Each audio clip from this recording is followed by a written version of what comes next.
देवरिया में दिल दहलाने वाली वारदात हुई है। यहाँ घर में घुसकर एक परिवार के 5 लोगों की हत्या कर दी गई। पति, पत्नी, 2 बेटियों और बेटे का बेरहमी से गला काटा और गोली मारी गई। इस परिवार में अब सिर्फ 8 साल का बेटा जिंदा है, लेकिन वो गंभीर है। हमलावरों ने उस पर भी हमला किया। उसे गोरखपुर के बीआरडी मेडिकल कॉलेज में एडमिट कराया गया है। इस वारदात को पूर्व जिला पंचायत सदस्य प्रेम यादव के परिजनों ने शक में अंजाम दिया है। दरअसल हुआ यूं कि सोमवार सुबह 6 बजे प्रेम यादव का शव गली में पड़ा मिला। उनकी गला काटकर हत्या कर दी गई थी। हत्या किसने की स्पष्ट नहीं था, लेकिन यादव परिवार का शक सत्यप्रकाश दुबे पर गया। इसकी वजह थी कि प्रेम यादव और सत्यप्रकाश दुबे के बीच जमीन को लेकर विवाद चल रहा था। हालांकि पुलिस का कहना है कि वारदात सुबह हुई है। यादव सत्यप्रकाश दुबे के घर पर आए थे, जिसमें कहासुनी और मारपीट हो गई। इसमें प्रेम यादव की मौत हो गई। कुछ देर बाद प्रेम यादव के लोगों ने सत्यप्रकाश दुबे के घर पर हमला कर इतनी जघन्य घटना को अंजाम दिया। प्रेम यादव की लाश मिलने के बाद उनके परिजन रिश्तेदार आग बबूला हो गए।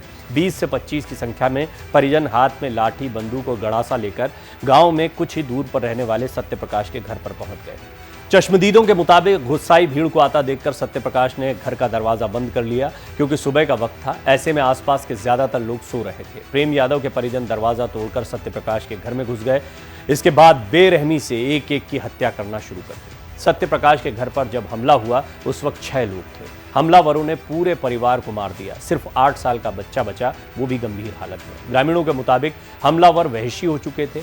उन्होंने बच्चों, महिला और बच्चियों तक को नहीं बख्शा। सबसे पहले सत्यप्रकाश दुबे ने हमलावरों को रोकने की कोशिश की तो उनको गोली मारी, फिर उन पर चाकू से वार किए। बचाने आई उनकी पत्नी किरण पर भी हमलावर टूट पड़े, उसका गला काट दिया गया।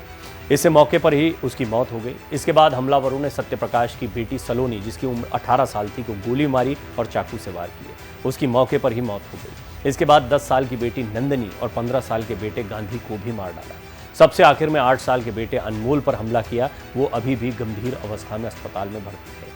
इस जघन्य हत्याकांड की सूचना पड़ोसियों ने पुलिस को दी। 6 लोगों की हत्या की खबर सुनकर पुलिस के भी हाथ पैर फूल गए। आनन फानन में कई थानों की फोर्स मौके पर पहुंची। तब तक ज्यादातर हमलावर मौके से भाग गए थे। सत्यप्रकाश दुबे का पूरा घर खून से सना हुआ था। लाशें इधर उधर बिखरी हुई थी। पुलिस ने सभी को चेक किया तो सिर्फ अनमोल की सांस चल रही थी। उसको तुरंत गोरखपुर के लिए रेफर किया गया।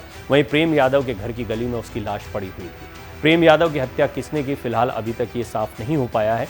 हालांकि ग्रामीणों का कहना है कि अगर सत्यप्रकाश ने वारदात को अंजाम दिया होता तो परिवार के साथ घर में क्यों रहता। पुलिस ने शुरुआती जांच के आधार पर बताया कि प्रेम यादव समाजवादी पार्टी से जुड़ा हुआ था। वो जमीन खरीद फरोख्त का काम भी करता था। प्रेम यादव के घर के सामने एक खेत है। इसमें दोनों पक्ष अपना अपना दावा कर रहे हैं। रविवार को सत्यप्रकाश उस खेत में लगा धान कटवाने के लिए गए थे। इस दौरान प्रेम यादव से उनका विवाद हुआ था। ऐसे में सुबह लाश मिलते ही यादव परिवार का शक सीधे सत्यप्रकाश पर गया और उसके घर पर हमला करके परिवार के 5 लोगों को मार डाला। घटना की जानकारी मिलते ही पुलिस तुरंत घटनास्थल पर पहुंची और तनावपूर्ण स्थिति को देखते हुए इलाके में पीएसी को तैनात किया गया। 6 लोगों की मौत की खबर से पुलिस प्रशासन में हड़कंप मच गया। घटना की फिलहाल जांच चल रही है। एक साथ 6 लोगों की हत्याओं के बाद गांव में तनाव व्याप्त है। एसपी डॉक्टर संकल्प शर्मा ने बताया कि पुलिस मौके पर है, क्योंकि मामला 2 जातियों के बीच का भी है। ऐसे में गांव में तनाव ज्यादा है। मामले में 2 की गिरफ्तारी हुई है। प्रकरण की जांच जारी है। डीएम अखंड प्रताप सिंह ने बताया, हमें सुबह करीब 8 बजे फतेहपुर गांव में एक वारदात घटित होने की सूचना मिली थी, जिसमें एक पक्ष के एक आदमी की तुरंत मौत हुई थी और 6 लोग बेहोशी की हालत में मिले थे। हमने इन्हें अस्पताल भेजा, जिनमें से 5 लोगों की मौत हो चुकी है। ये घटना एक पुरानी जमीनी रंजिश बताई जा रही है। सत्यप्रकाश दुबे के भाई साधु दुबे ने अपने हिस्से की पूरी जमीन प्रेम यादव को बेच दी थी। ये मामला 7 साल पहले ही सुलझ गया था। सीएम योगी ने जिला प्रशासन के अधिकारियों को मौके पर पहुंचकर पीड़ित परिवार को हर संभव सहायता देने के निर्देश दिए हैं। इसके साथ ही कमिश्नर, आईजी को तुरंत और कठोरतम कार्रवाई करने के निर्देश दिए गए।